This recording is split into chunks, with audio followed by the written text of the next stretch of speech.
আবু বকর কোরআন শরীফ মায়ের পেট থেকে আসতে এক ফারা মুখস্থ করে আইছে। আচ্ছা, ইমাম বুখারীর মতো লোক মায়ের পেট থেকে আসতে 2-4টা হাদিস মুখস্থ করে আইছে।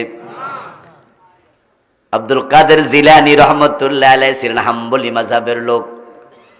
উনার মাযহাবের যিনি ইমাম, উনার নাম আহমদ ইবনে হাম্বল রাহিমাহুল্লাহ।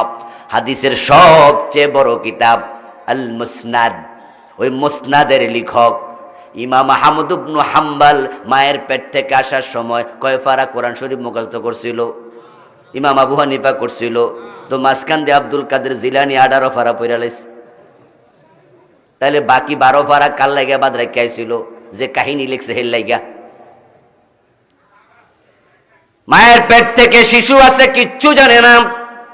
আব্দুল কাদের জিলানী রাহমাতুল্লাহি আলাইহি আমরা সম্মান করি, শ্রদ্ধা করি, তিনি বড় আলেম বটে।